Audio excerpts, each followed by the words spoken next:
नमस्कार दोस्तों, जय माता की। मैं हूं ज्योतिष आचार्य रानी नारायण। आप देख रहे हो मेरा यूट्यूब चैनल एस्ट्रो रानी नारायण। आप सबका हार्दिक स्वागत है मेरे यूट्यूब चैनल के ऊपर। दोस्तों, आज मैं आपको नवरात्रि के बारे में बताने जा रही हूं कि नवरात्रे इस बार जो शरद ऋतु के नवरात्रे शुरू हैं उनका घट स्थापना का या कलश स्थापना का मुहूर्त क्या है, कौन से वाहन के ऊपर माँ इस पृथ्वी लोक के ऊपर आ रहे हैं। दोस्तों, मैं अपना वीडियो शुरू करने से पहले आप सबसे हमेशा की तरह निवेदन करती हूँ कि आप मेरे YouTube चैनल को लाइक कीजिए, सब्सक्राइब कीजिए और इस वीडियो को ज़्यादा से ज़्यादा लोगों तक शेयर कीजिए ताकि लोग इससे लाभ ले पाएँ। तो आइए जानते हैं नवरात्रि के बारे में। दोस्तों, हर साल के अंदर 4 बार नवरात्रि आती है। जैसा कि वसंत ऋतु की नवरात्रि जो होती है, चैत्र मास की नवरात्रि, उसके बाद आषाढ़ मास के अंदर नवरात्रि आते हैं।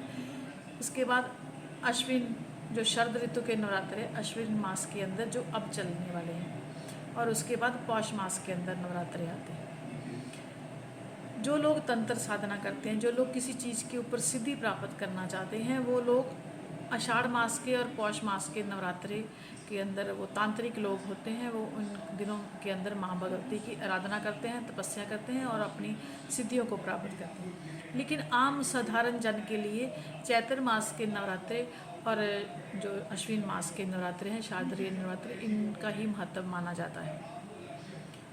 नवरात्रि 9 दिन माँ की, 9 रातों तक 9 दिन माँ की तपस्या, भक्ति, आराधना।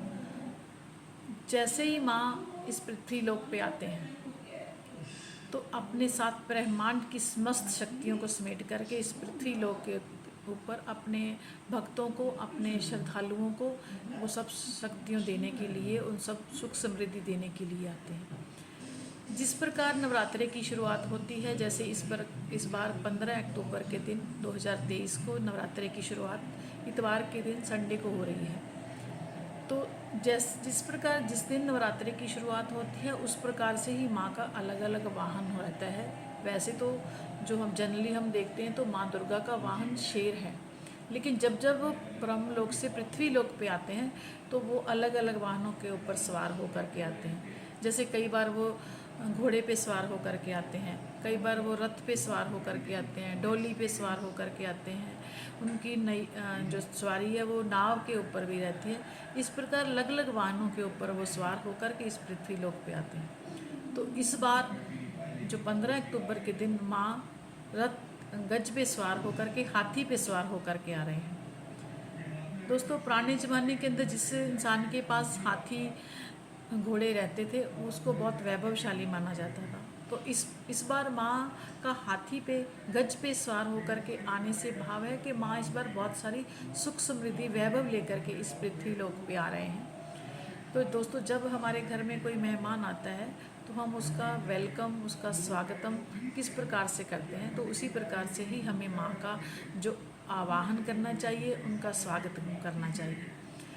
जैसे माँ को स्वच्छता, शुद्धता बहुत पसंद है, तो इसलिए माँ को उस प्रकार से स्वच्छता, शुद्धता के साथ उनका जो आवाहन करना चाहिए, उनके आगमन का वेलकम करना चाहिए।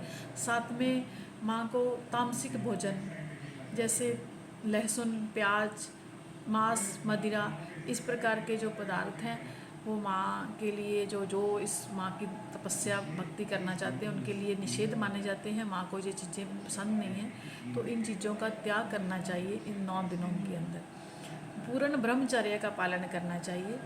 तो इस प्रकार से माँ का अगर हम स्वागत करते हैं, उनका वेलकम करते हैं, तो माँ जो अपने साथ ब्रह्मांड की शक्तियों को समेट करके ला रहे हैं वो अपने भक्तों के ऊपर, अपने श्रद्धालुओं के ऊपर नौशार करते हैं।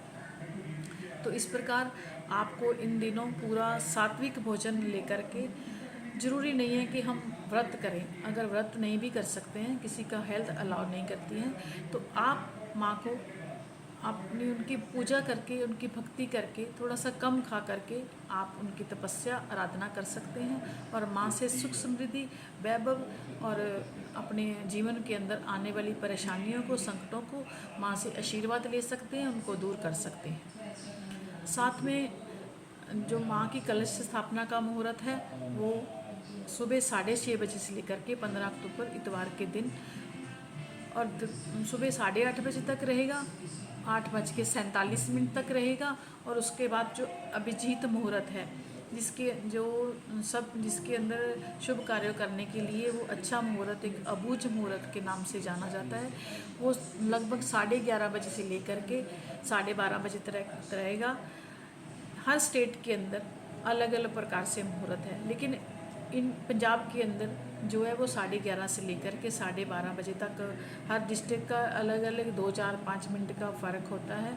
इसी प्रकार आप 11:30 बजे से लेकर के 12:30 बजे तक इस मुहूर्त को मान सकते हैं। लेकिन अगर सुबह सुबह आप जल्दी अर्ली मॉर्निंग में आप अगर घट स्थापना करना चाहते हैं तो सुबह 6:30 बजे से लेकर के 8:47 तक आप इस घट की स्थापना कर सकते हैं, कलश स्थापना कर सकते हैं, माँ का जो आवाहन कर सकते हैं, उनका स्वागत कर सकते हैं। अखंड ज्योति जो खिचड़ी बीजना चाहते हैं, जिस प्रकार से भी आप माँ की भक्ति तपस्या करते हैं, उस प्रकार से अपनी विधि के अनुसार कर सकते हैं। दोस्तों, आपको कई लोगों को मैंने देखा है कि जैसे परिवार के अंदर बहुत सारे मेंबर हैं, तो एक दिन एक ने एक व्रत कर लिया, दूसरे दिन उसने व्रत छोड़ दिया, दूसरे दिन दूसरे ने कर लिया।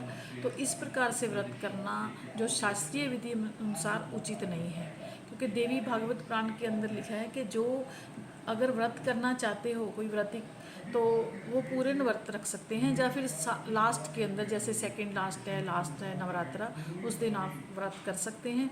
नहीं तो आप, ज़रूरी नहीं है कि व्रत करना, आप थोड़ा सा कम खा करके आप माँ की भक्ति तपस्या आराधना कर सकते हैं। तामसिक भोजन ना खा करके सात्विक भोजन लेकर के आप आराधना, दुर्गा सप्तशती का पाठ, दुर्गा चालीसा का पाठ, या माँ दुर्गा के जो मंत्र हैं उनको कर सकते हैं, उनकी तपस्या कर सकते हैं, आराधना कर सकते हैं, और माँ से अपने जीवन के अंदर खुशियों की जो कामना है वो कर सकते हैं। तो माँ अपने बच्चों के लिए ही इस पृथ्वी लोक पे आते हैं, उनको खुशियाँ देने के लिए। बस थोड़ा सा हमें अपने जीवन के अंदर त्याग करना होगा, थोड़े दिन इन चीज़ों को त्याग करके तो माँ की खुशियाँ आप ले सकते हैं। 22 अक्टूबर को दुर्गाष्टमी रहेगी, कंजक पूजन रहेगा। कुछ लोग नवमी के दिन जैसे 23 को भी कंजक पूजन करेंगे, और माँ की जो वेदी है या जो कलश वगैरह है उसका जो पारण है वो 24 अक्टूबर के दिन किया जाएगा, दशहरे के दिन। तो इसलिए आप पूरी श्रद्धा और पूरी भावना के साथ अगर माँ का वेलकम करते हैं तो माँ अवश्य ही आपकी जो झोलियाँ वो खुशियों से भरेंगी। वो इस पृथ्वी लोक के ऊपर अपने बच्चों के लिए ही आते हैं। तो इसलिए मैं इन्हीं बातों के साथ अपनी वाणी को यहीं पे विराम देना चाहती हूँ। जय माता दी, नमस्कार।